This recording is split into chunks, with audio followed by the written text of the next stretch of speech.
oh, oh. Oh, oh. Oh, oh. Oh, oh. Sapo que chama chuva e que diz que foi, não foi. A mulher que pega foice tem o traje de viúva. Raposa que come uva tem o dente degotado. Homem que faz machado já pode chamar ferreiro. Nego do beiço coveiro tem o pé aparentado. Rádio Web EO. Aqui se faz, aqui se paga. Olá, mais um Please de Sua Santa, e hoje a nossa entrevistada é a Amanda Zucchi. Quem está acostumado a assistir o programa já sabe, assistir, ouvir, enfim, acompanhar, já sabe. A gente trata do assunto mais de 60 anos e alterna entrevistados que são entrevistadas, do ponto de vista feminino, que já fizeram 60 anos e outras que não estão nos 60, não estão nem perto, para a gente pensar sobre essa ótica, essa perspectiva. E, como sempre, a apresentação fica por conta da pessoa convidada, porque daí ela pinça lá no seu currículo aquilo que ela achar mais interessante, e depois, na medida que a gente vai conversando, também vocês vão descobrindo um pouco mais do que a formalidade de uma apresentação. Primeiro ponto, Amanda Zucchi, pode se apresentar e obrigada por ter aceito. Obrigada a vocês pelo convite. O currículo não precisa ser só profissional, pode ser falar da vida em geral. Exatamente.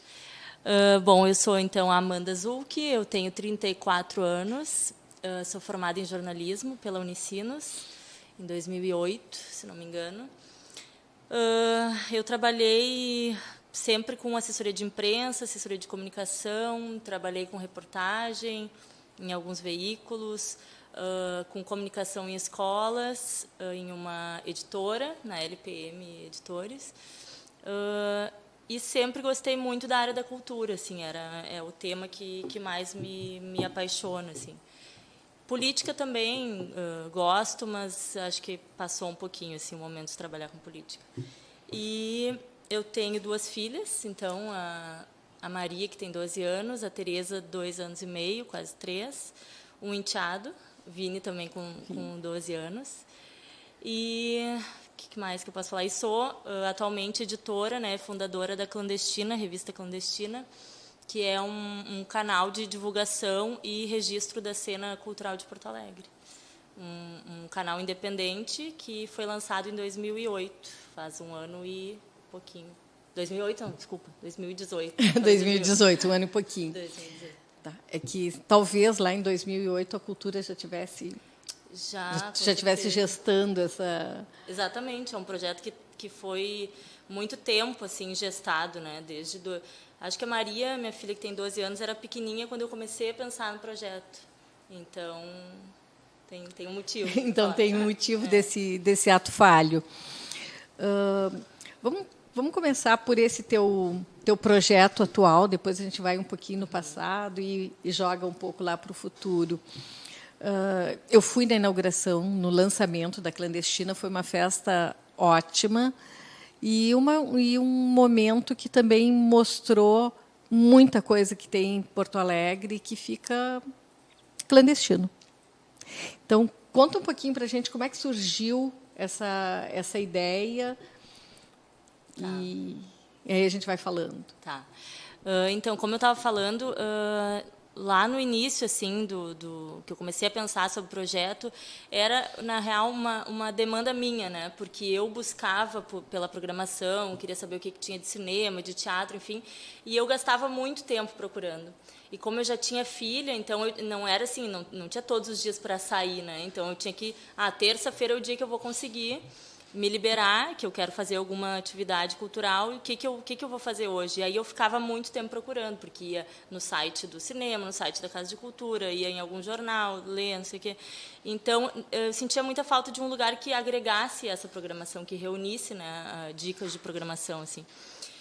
E aí, então, pensava em um blog, alguma coisa assim, mas como eu trabalhava sempre naquele formato 8 horas por dia, chegava em casa, tinha que cuidar da minha filha, não tinha muito espaço, né, na minha vida para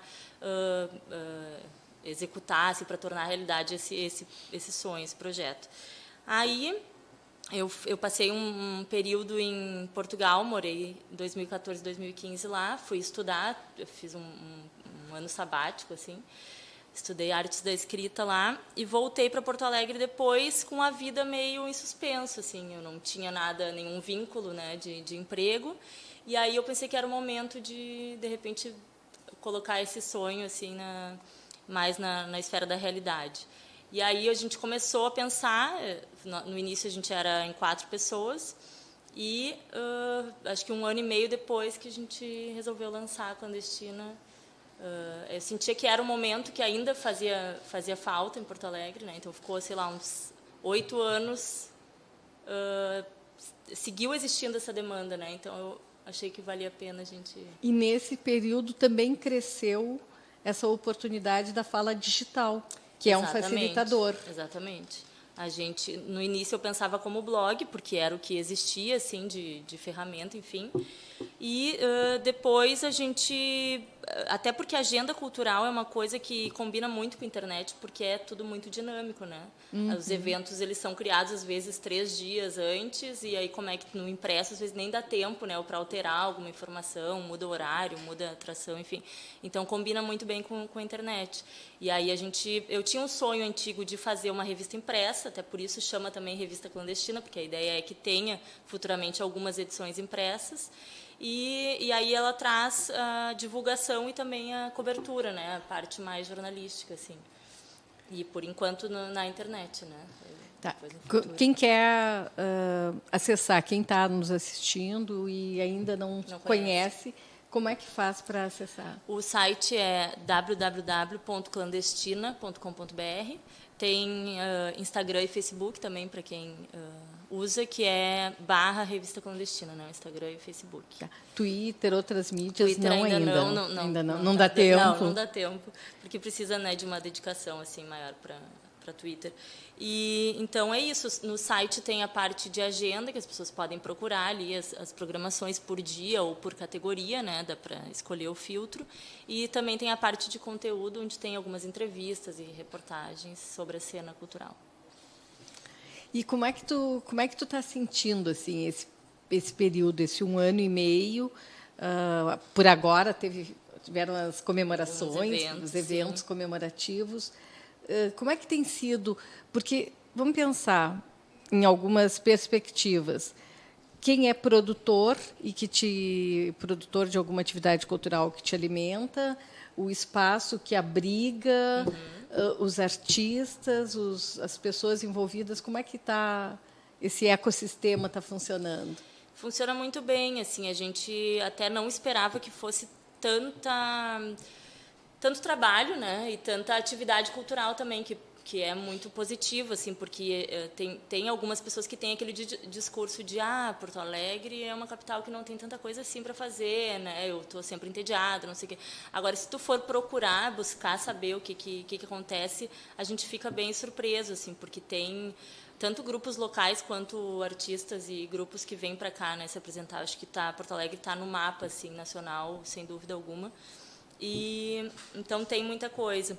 A gente lançou e, enfim, a gente não tinha uma verba para divulgar, né, a revista, então foi muito boca a boca, pessoas que falavam para pessoas, redes sociais que enfim, divulgavam, né? E aí a gente aos poucos foi criando um público muito fiel, assim, eu acho, tanto de artistas que vêm até nós para divulgar os seus espetáculos, né, seus eventos, quanto produtores que precisam divulgar, as casas que precisam comunicar isso, né, os eventos que têm, e pessoas que são consumidores de cultura e que querem saber o que está acontecendo em Porto Alegre, né? Então a gente tem diferentes agentes assim envolvidos. E isso funciona muito bem, assim, a gente tá bem feliz com a receptividade e com essa troca, assim, com todo mundo, né? Eu acho que é o nosso conceito, assim, que estava desde o início, que é um formato em rede mesmo, que é todo mundo vai se retroalimentando, né? E acho que funciona legal. E na oposição do nome, o que está acontecendo é tirar da clandestinidade uma série de eventos, e existe, né, muita coisa legal de microescala, é um bar que tem Isso, um bandas barzinho legais. tradicional num bairro que as pessoas, né, não moram. Por exemplo, tem no Menino Deus, tem o bar do Alexandre, de repente as pessoas que moram no Menino Deus conhecem aquilo ali, são super clientes fiéis, e outras pessoas de outras regiões não fazem nem ideia, né? Então era muito isso que a gente tinha vontade no início, continua tendo, que é trazer um pouco mais à tona, né, movimentos e locais e atividades, enfim, que são mais clandestinas, menores, mas que merecem, né, ser conhecidas e prestigiadas pela. E que são que tem um trabalho legal, é gente trabalhando, produzindo conteúdo, produzindo entretenimento, Sim. na cultura e essas, eu acho que essa circulação mesmo de uma Porto Alegre mais ampla, não o bairro de cada um, mas o deslocamento. Eu tenho circulado de vez em quando. Na semana passada eu fui num evento e daí eu andei por umas ruas que eu não costumava andar e eu fiquei assim, meu Deus, olha, um bar aqui que não sei o quê, uma coisa ali. E quando a gente está muito imerso na sua atividade, na sua rotina, não se dá conta disso. Exatamente. Então, eu acho que pelo roteiro da Clandestina dá para a gente fazer um passeio turístico por Porto Alegre da cultura, né? Com certeza. Eu acho que vale a pena, inclusive, a gente pesquisar e ir atrás, assim, porque tem de fato muitos lugares legais que vale a pena a gente visitar, assim. Não só lugares, mas também grupos de teatro, né, artistas da cena local, nomes que eu acho que vale a pena a gente pesquisar e se abrir, né, para conhecer. Legal. E como é que fica o verão da cultura de Porto Alegre? Como é que... A gente estava, inclusive, em dúvida, será que a gente faz recesso, não faz? Porque, enfim, a gente quer que as pessoas que ficam aqui, né, em Porto Alegre continuem indo a bares, a cinema, enfim. Mas a gente acho que dá uma diminuída, né? Tem um pouco menos eventos, assim, mas ainda assim tem opções para quem fica, né? Tem, inclusive, agora em janeiro, fevereiro, tem o festival Porto Verão Alegre. Sim, esse é o clássico, Clássico, né? de sempre. E continua tendo alguns bares que não fecham, tem alguns shows, tem algumas festas, inclusive de Natal e Ano Novo, né? E isso dá para acessar na Clandestina para ver o que está rolando ainda nesse período, assim. Sim, para quem está no dia... Hoje é 20, e ainda não sabe o que vai fazer no Natal, vai lá na Clandestina. Dá para dar uma olhada. E dá para dar uma olhada e ver o que acontece. Tu tem teatro, música... Literatura, artes visuais, né, exposições, gastronomia, eventos de rua, festa, música, acho que já foi. Uhum. E tu percebe algum movimento novo ou mais intenso de alguma coisa, tipo, a música está fazendo muito isso, ou a arte? Tem alguma dessas legendas aí que estão mais... É difícil, porque também não quero puxar para o meu lado, né, assim, porque cada um tem o seu gosto pessoal, né, até por isso a gente tem uma equipe que é bem abrangente. A gente gosta de dizer que a nossa agenda ela tem uma curadoria, né? Então a gente tem algumas pessoas da literatura, da música, do cinema, do teatro, até para a gente conseguir agregar, né, essas linguagens e não ficar só no meu olhar, né? O que eu indico para as pessoas, o que eu acho legal. Mas assim, de fato, a música aqui em Porto Alegre eu acho que está super efervescente, assim, tem muitos artistas locais que vale a pena conhecer. Tem um projeto que chama Projeto Concha, que é um projeto capitaneado por uma produtora mulher que traz artistas mulheres da música para se apresentar aqui em Porto Alegre, de outros locais, mas também daqui, né? E elas fizeram um show, teve uma residência artística durante esse ano, do Projeto Concha, para artistas da música, e aí elas fizeram um show no multipalco do Teatro São Pedro. Então tem mulheres bem legais, eu acho que valeria conhecer, assim. Tem uma cantora que chama Paola Kirst, que é de Rio Grande, e ela toca com uma banda de jazz que chama Kiai. Eu super indico, sou bem fã deles. Tem um grupo feminino que chama As Tubas, que são várias artistas também que misturam poesia com música, eu acho que é bem interessante. O que mais que eu posso falar? o Bloco da Laje, que é, né, uma sensação aqui de Porto Alegre. Vai ter ensaio aberto agora no sábado, para quem não foi também. Acho que é uma experiência bem bacana, no sábado de tarde, na Redenção. Acho que é isso que me ocorre. Legal. Aqui na Rádio Web EO também tem um programa chamado Mimimi Cultural, que trata disso, e acho que pode abrir um canal para clandestina também ter uma participação, enfim. E a outra coisa legal que tu está trazendo é essa cena musical feminina. Amanda, a EO, que se chama Rádia, e é uma rádia, portanto, que cuida do feminino. Outro dia eu estava entrevistando uma jornalista e ela me falou que, na época que ela estava ainda em rádio, as pessoas brincavam com rádia, porque é a emissora, portanto, Sim, é a rádia, e não o rádio. Verdade. Enfim. Então, aqui é uma rádia feminina. E eu vou aproveitar para fazer uma coisa que eu nunca tinha feito aqui, mas me motivou bastante, que é uma informação, um pedido solidário. E por quê? Porque é um pedido solidário da Associação dos Amigos do Hospital Presidente Vargas, a AME. O Hospital Presidente Vargas é mais ou menos, às vezes ele acho que fica meio ilustre e desconhecido, mas ele fica ali na Independência e tem um trabalho incrível só pelo SUS para mulheres, filhos e etc. E agora tem uma campanha chamada Natal Solidário, Natal da Cadeira Solidária. Por quê? As pessoas que vão lá, quem tem criança, a mãe tem que ficar ou o pai tem que ficar acompanhando durante a noite e durante o tempo todo, não tem um acompanhante. E essas pessoas não têm uma cadeira decente para ficar. E um pai que estava lá teve essa ideia, vamos fazer uma campanha solidária, porque a gente já está numa situação triste de cuidar de uma criança, de cuidar de um filho que está doente, que precisa ser hospitalizado e dorme numa cadeira que está toda rasgada, que não é humana, né? Não é bacana.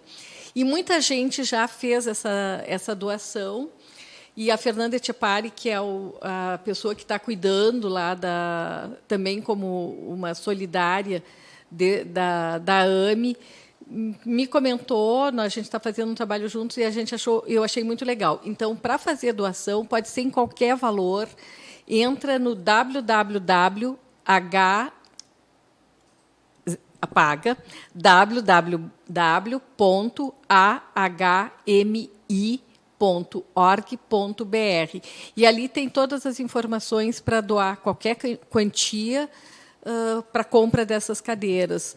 Já foram compradas algumas, tem tido uma adesão muito legal, mas ainda falta bastante coisa. Então, assim, ninguém vai chegar aos 60 se parar lá enquanto criança. Né? E a gente sabe que quem tem mais risco são as pessoas que dependem da saúde pública, exatamente porque tem menos acesso, menos condições, tem, enfim, a fila e tal. Então, eu fiquei pensando que faz muito sentido. Se não tem a infância, não vai ter o mais de 60 nunca. Né? E aí eu aproveito, vai lá e colabora, eu aproveito para vir para cá e pensar assim, Amanda, com 34, como é que tu te imagina com mais de 60? O que essas idades assim lá na frente te dizem? Eu tenho pensado bastante nisso ultimamente, assim. Não sei, eu enxergo a minha avó e meu avô com um pouquinho mais do que isso, os meus pais perto dessa idade de 60 e eu não sei, eu acho que a gente tem que se preparar, né, pro que vem, assim, seja 60, 70, 80. E eu espero que eu siga bem ativa, fazendo o que eu gosto de fazer, né, o que me alimenta, que é indo ao cinema, indo a shows, indo a festas, dançando, conhecendo pessoas que acho que é um pouco da essência da juventude que que acho que faz bem para quem consegue nutrir isso, né? E muitas vezes a gente está lá nos 60, 70 e começa a se preocupar com tantas outras coisas, e aposentadoria, e como é que vai ser as condições financeiras, e moradia, enfim. Então, eu espero seguir bem ativa, trabalhando bastante ainda, mas com um pouquinho mais de folga, se tudo der certo, assim, porque agora eu estou num momento muito intenso de trabalho e maternidade, né? E muitas vezes eu me sinto devendo, né? A mãe deve para a profissional deve para a mãe, assim. E às vezes também eu estou ali no meio, né? Eu, mulher, Sim. também quero cuidar de mim e às vezes não consigo. Então, eu acho que é uma equação, assim, um pouquinho delicada, mas que se a gente pensa, se programa, acho que pode ficar tudo bem, né? O que acho que vale para todo mundo é seguir mantendo as amizades, né? As pessoas que nos fazem bem. E muitas vezes o casamento, tu vai... Não sei se é uma coisa de geração também, né? Mas eu vejo, assim, em outras gerações mais antigas, tu te dedicava muito à família, ao casamento, e abandonava um pouco da vida social, dos amigos e tal. Então, é algo que me preocupa também, assim. Não fazer isso, né? Não abandonar as amizades, porque eu acho que faz muito bem.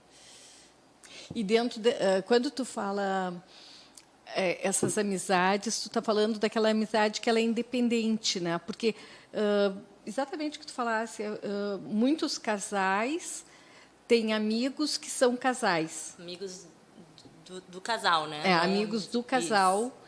E não necessariamente aquela relação independente que te fortalece, te alimenta para ter a relação do conjunto boa, né? Sem cobrança, sem...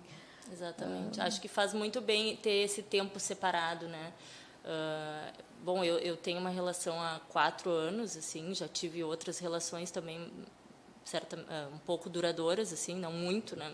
Também não tenho tanto tempo de vida, mas eu acho que isso é uma coisa que eu tento trazer para a minha relação, assim, é ter o meu momento, né? Eu trabalho com o que eu gosto de fazer, então isso facilita também. Eu estou sempre indo a shows, indo a espetáculos, que é uma coisa que eu gosto muito.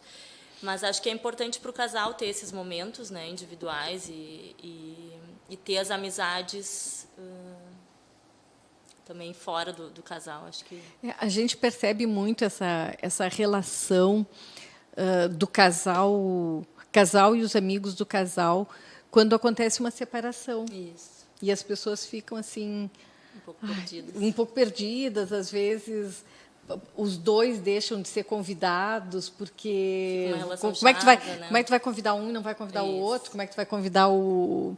Eu quando me separei foi uma coisa muito engraçada, porque logo em seguida eu tinha um aniversário da esposa de um super amigo nosso, e ela super amiga também, e ela fez o convite para mim, para o meu ex-marido, separado, e avisou. Porque eles não sabiam que tipo de... Como é que estava. E avisou, eu convidei o fulano, eu convidei a fulana, tal. E como era uma coisa tranquila, a gente foi, não teve... Mas naquele momento eu percebi isso, né? Opa... Às vezes até vocês estão bem, mas as pessoas ficam desconfortáveis. Sim, as pessoas não sabem, né? Porque ninguém separa e só, conta toda uma história e tal, e manda um manual de instrução para os amigos, né? Então acaba essas coisas. E eu acho que nesse sentido é bem importante também essa independência, assim, porque tu vai ter um outro espaço que já era teu e continua sendo teu, que é os teus amigos, no caso da separação, né? Que é um caso prático, assim. Hoje se fala muito mesmo, né? Muito mais entre as mulheres, a importância de ter amigas, enfim, e é bem... Acho que era meio também um pouco cultural isso dos homens. Existia alguns espaços de convívio dos homens, seja o futebol, o churrasco, não sei o quê, e as mulheres tradicionalmente não tinham muito isso, tinham a família, os filhos para cuidar, enfim, né? Era mais complicado assim ter esses momentos. E eu acho que isso está mudando, assim, vejo muitos grupos de mulheres se reunindo, seja por afazeres ou por hobbies ou outras motivações, né? Acho que acho que outras bem ligas, importante. assim. O que tu acha que serão decisões assim super importantes para ti nesse momento e que vão refletir positivamente lá no futuro? Olha, eu acho que uma decisão importante já foi ter lançado a Clandestina, que era um sonho muito grande para mim e que, por vários outros motivos, eu não conseguia colocar em prática, né? Porque, enfim, estava trabalhando com outras coisas, não tinha tempo, não tinha horário. E chegou no momento que eu vi que era agora ou nunca, né? Ou eu fazia isso, encarava esse projeto e pagava para ver, podia dar certo, podia não dar. Ainda pode, né? A gente está sempre tentando.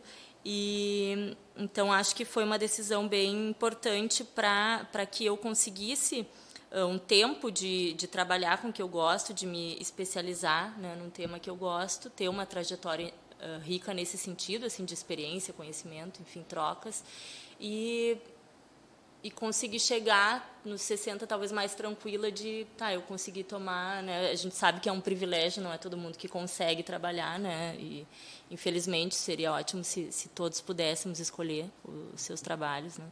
Mas então acho que para mim foi bem importante no momento que eu tomei essa decisão e acho que no futuro também será. Outras decisões, assim, e aí muito pessoais minhas, né, que eu sempre tive muita vontade de ter filho, então, claro, eu tive cedo, a minha primeira filha eu tinha 22 anos, e isso é meio que uma característica minha, de ir, agir de acordo com o coração, né. Então, eu sabia que eu queria muito, mas talvez não soubesse como eu ia lidar com isso, quais seriam as dificuldades, enfim. Mas eu tive, então, a minha primeira filha cedo, depois a Tereza eu tive 10 anos depois, né, já em outra fase da vida. Mas são duas decisões assim que eu tomei que eu acho que também me trazem uma tranquilidade, tipo, conseguir o que eu queria muito. Né, claro que a gente passa por várias dificuldades assim na maternidade, mas eu acho que depois talvez deu uma suavizada agora, que é a fase mais punk, assim, né, de cuidar. Sim. Que demanda, e porque são muito. duas idades... E são duas idades bem diferentes, mas ao mesmo tempo... Pré-adolescência e adolescência infantil, né? Porque 2 anos é aquela fasezinha que está sempre te questionando, dizendo não vai fazer, então tu está respirando fundo, exercitando a paciência. Então é bem intenso, né? Mas acho que pronto, agora foi.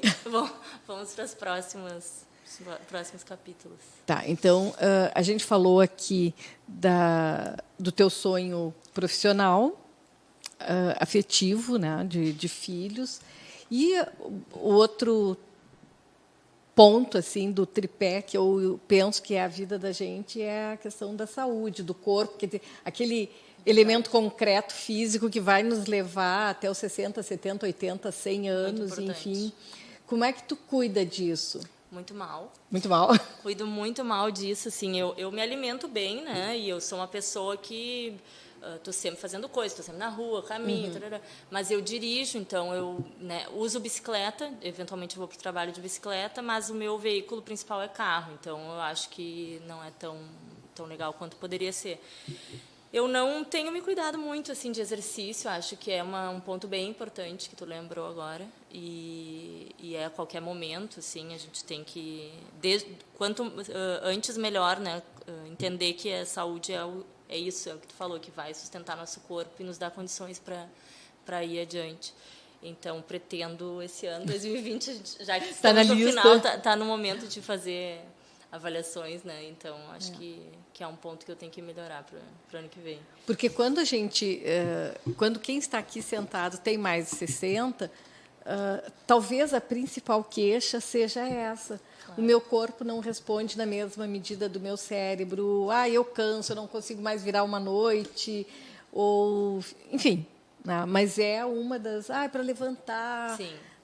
É uma queixa e que nem sempre as pessoas percebem, né, quanto elas estão na sua total vitalidade, que precisa preparar. Né? Alimentação e atividade física, assim. É claro, pensa, uma mãe com 2 filhas já faz ginástica, né? Não faz, Sim, já. não faz aquela atividade coordenada, Isso. enfim, mas pelo menos não Tá se longe, mexendo, né? tá longe de ser É. sedentária, É, né? pode ser que Isso sim. nesse sentido, Sim, acho que isso que me salva. Assim, me tira nesse pouco sentido assim já está uma medida Sim. resolvida. Outra coisa que aparece quando a gente fala com pessoas com mais idade, em níveis diferentes, mas é a questão do preconceito. Existe até um termo para isto, que é o que no Brasil foi traduzido como idadismo, que é o preconceito que as pessoas têm em relação a quem já está, sei lá, cabelos brancos, rugas, enfim, 60, 70, 80. Tu começaste falando que tu tens os teus avós e depois os teus pais, que estão na faixa dos 60, do entorno, né? Os teus avós, pelo menos 20 mais, né?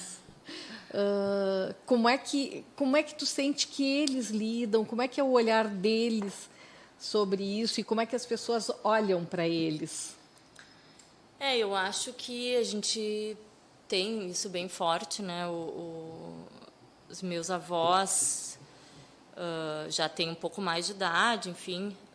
Meu avô tem muita dor para levantar, enfim. Minha avó tá mais ativa, tem 10 anos a menos que ele, mas também cuida muito dele, então, né, tem essas implicações. Eu acho que um ponto que a gente tem que falar quando diz sobre preconceito com idade é que as mulheres elas sofrem mais preconceito ainda, né? Porque a gente tem desde cedo, mas tem sempre essa coisa, a mulher tem que se cuidar, né? Então, olha, ela não cuida do rosto, ela tem rugas, ou ela tá com cabelo branco, ela não tá depilada. Então, eu acho que a mulher ela está muito mais no foco, né? Desse olhar assim de julgamento. E eu gosto de fazer até algumas provocações com a minha mãe, com a minha avó, assim, para que acho que é importante a gente se contrapor a isso ou se rebelar, né? Por que tu não gosta de ter o cabelo branco, né? Mas o que é que te preocupa em ter o cabelo branco? É o que os outros vão pensar, que tu já está muito velha, ou é tu que, né, olha no espelho e vê uma mulher envelhecida? Será que não cairia bem em ti? Então, a gente também se questionar por que eu não posso assumir, né, algumas coisas que são da nossa natureza, assim. Eu tenho essa tendência, eu gosto, assim, de fazer esse exercício comigo mesma, né, de repente, não fazer coisas que diriam que seria mais legal para alguém que tem 35 anos, daqui a pouco 40, 50, enfim. Mas acho que tem, sim, bastante preconceito. E não sei exatamente o que a gente tem que fazer, né, para lutar contra isso, assim. Tentar incluir o máximo possível, né? Eu vejo nos meus avós, assim, a minha avó agora ganhou um celular do meu primo, que ela vai começar a usar o WhatsApp. E ela ainda não sabe, então ela mesma fica, né, angustiada, porque ela acha que não tem capacidade para isso. Mas acho que é bem importante também a gente ir em frente e assumir esses desafios, assim, que às vezes a gente acha que a idade não nos permite, mas de repente com um pouquinho de... Eu acho que um bom exercício, como qualquer exercício para acabar com o preconceito, começa no entorno da gente, né? E é aquela coisa de olhar para o vô, para a avó, para a mãe, enfim, para as pessoas que têm mais idade e tratá-las com naturalidade. E eu vejo, assim, às vezes, um neto ensinando a avó, e, ao mesmo tempo que trata com naturalidade, tratar com... entender que a avó, um dia, olhou para essa criança, né, e essa criança não sabia, e tu tinha que ir com paciência para dar o passinho. Né? Porque eu vejo, assim... crianças ensinando, tentando ensinar assim, e faz assim, não, a gente faz assim, ó. Não tem como, né? Nenhuma pessoa que não seja idoso, se entrar numa tecnologia ou em alguma coisa, não é com essa velocidade que se aprende. Então, eu penso que esse é um exercício que tu tem que fazer com a tua filha, de mostrar, de fazer o respeito e de cuidar. Na outra semana veio uma prima me visitar, eu estava na casa da cidade, lá na Serra, e é uma casa que não tem como entrar sem subir, tem escadas por todos os lados. E ela é minha prima, ela está com 78 anos. Ela estava dirigindo, atravessou a rua, mas aquela escada é meio cretina, e eu fiquei pensando, ofereço o braço ou não? Eu acho que isso tem a ver com educação, com gentileza, com cuidado, mas tem... Porque tu pode oferecer o braço e a pessoa se ofender. E tu pode oferecer o braço e a pessoa achar legal. É verdade. Né? Então, também lidar depende... E talvez a pessoa se ofenda porque é feio ser velho, na cabeça dela. Não tá bem resolvido. E porque o mundo diz para ela. Né? E a velhice está te encaminhando para a finitude. A finitude pode acontecer em qualquer momento, mas, enfim, a velhice está te aproximando mais. Né? Mas o que a gente vê, assim, por estatística, por tudo, é que esse preconceito está aí. Bem forte. Está aí. Ele é e a gente vê até as atividades que são oferecidas para esse público, né? Elas não precisam ser sempre com aquele peso assim de é bingo, é colônia de férias, não sei o quê, né? Talvez outras atividades. Eu sei que tem oficina de teatro para pessoas com mais idade, tem bom, pode aprender um instrumento com qualquer idade, né? Tem diversos cursos, e acho que isso também é legal da gente testar conosco e também convidar pessoas mais velhas para experimentar isso, né? E tem muito essa decisão pessoal, assim. Eu fiquei feliz quando tu dissesse, eu quero estar fazendo as mesmas coisas, eu quero ir show, eu quero dançar, eu quero fazer isso. E é legal que tu possa fazer isso em qualquer lugar. Porque isso. Não nos restritos. Não nos restritos. Teve lá em São Francisco de Paula tem um evento chamado Beatles Weekend, e foi 2 finais de semana atrás. Eu fui num horário lá, eu fui. E é um evento muito bacana. Mas Beatles é uma coisa de quem viveu os anos 60, de quem era jovem nos anos 60. Aí faz a conta, e essas pessoas estão entre 60 e 80 anos. Sim.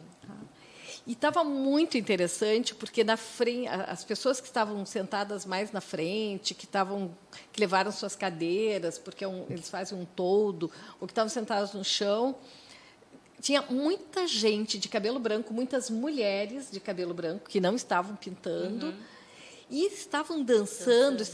E eu filmei um pedacinho. E eu olhei e disse assim, gente, essas pessoas eram absolutamente iguais 50 anos atrás. Então, ali eu enxerguei essa vitalidade, e esse volta para o passado foi provocada pela música, claro, por aquele espaço. E é importante que existam que existam, porque assim, eu raramente saio para dançar. Mas se eu vou num lugar que é bem mais jovem, eu sempre sinto esse olhar. Tipo, o que ela está fazendo aqui? Isso, sim. Tipo, veio procurar a filha, o filho. Sim, é difícil ter esse é o olhar do preconceito. Incluem, né, os dois públicos, assim, Exatamente. Que, enfim, tu pensa no público mais velho, de repente a pessoa que tem mais idade vai querer sentar em algum momento, não vai ser uma festa para ficar o tempo inteiro de pé, mas, né, pode se divertir também como o jovem que vai na festa e fica de pé. É difícil tu ter 60 anos e encarar uma rave, não vai rolar. Não. Nem com 35 eu consigo. Não vai rolar. Mas tem coisas que deveriam ser mais democráticas, e a presença, a escolha pudesse ser o estilo. Eu gosto de rock, eu gosto de jazz, eu gosto de samba, eu gosto de sei lá o quê. E pronto, independente da idade. Que foi o espírito que estava lá no Beatles Weekend. Estava incrível, porque tinha neto, criança, filho. Sim, porque Beatles é uma coisa que também ultrapassa gerações. Tem muita gente jovem que gosta. Que né? gosta Então, e tem um climão. E como é esse tema, tem muitas bandas e é tudo cover. Então fica muito, muito, muito delícia, assim, né? E aí essa harmonia de não preconceito. Ninguém estava olhando lá, assim. Eu que estava encantada, assim, dizendo, aquelas pessoas ali, elas certamente 40, 50 anos atrás, elas eram iguais, talvez mais magras, talvez sim, mais com cabelo diferente, o corpo diferente, mas enfim, com a mesma energia, com o mesmo brilho. E isso é importante, e aí sim, volta para a cabeça, os olhares externos, a tua provocação, né? Por que precisa pintar o cabelo? É por ti, é pelo outro? Porque pintar o cabelo, deixar o cabelo... aí estou eu falando, assim, né? O depoimento. A entrevistadora dando depoimento. Mas é importante essa troca. Mas tem uma coisa do cabelo que está ligada à idade, mas também tem assim, sei lá, por que tu é morena e tu quer ser loira, ou tu quer ser ruiva, ou enfim, né? Eu acho que é a questão da escolha, né? A gente poder livremente escolher o que fica bem para a gente, o que cai bem, o que nos agrada ou não, né? Isso que a gente tem que poder ser livre para decidir, assim. Então, o cabelo branco, ele muitas vezes... Hoje em dia, por isso que eu acho importante que tenha algumas mulheres que quebram esses padrões, né? Não, eu vou bancar meu cabelo branco agora porque eu também quero que as pessoas se acostumem, vejam que mulheres de 40 e tantos com cabelo branco podem ser felizes com esse cabelo, assumir... porque, no fundo, a gente tem que se amar e não os outros, né? Só que, às vezes a gente fica nessa espera da validação dos outros, né? A tua mãe pinta o cabelo? A minha mãe pinta o cabelo. Tua avó? Minha avó também. Também. Todas as mulheres da minha família. Não, tem a minha tia, minha Dinda, não pinta o cabelo branco bem curtinho, assim, e é uma mulher moderna, enfim, né? Que sempre bancou isso, e eu acho maravilhoso, assim, que a gente possa escolher, né, isso. Essa semana eu tive uma reunião lá na URGS com uma pessoa da área de arte e cultura, e ela não pinta o cabelo e tem o cabelo cortado bem curtinho aqui, bem esfiapado, bem um cabelo super moderno, não pintado, e ela fica completamente atual, completamente bonita, charmosa. No estilo de dela, cabelo branco. Isso. De cabelo branco, assim, né? Não... eu penso que é mesmo a pessoa se validar e... E não é fácil, porque a sociedade tem muito isso, né? Dos padrões, não só o cabelo branco, né? Mas é o corpo, tem que ser magro, é a bunda que tem que ser para cima. E eu acho que o movimento feminista hoje ele está... empoderando muitas mulheres nesse sentido, trazendo né? outros corpos, Isso, né? Outras que são possibilidades. Os corpos reais, né? E não Isso. o que a gente vê no Instagram, assim, das modelos, das capas de revista. E que bom que hoje em dia as mulheres que estão nas capas de revista, que ainda tem, que são poucas, são de outros perfis, né? São mulheres negras, cabelo crespo, o corpo gordo.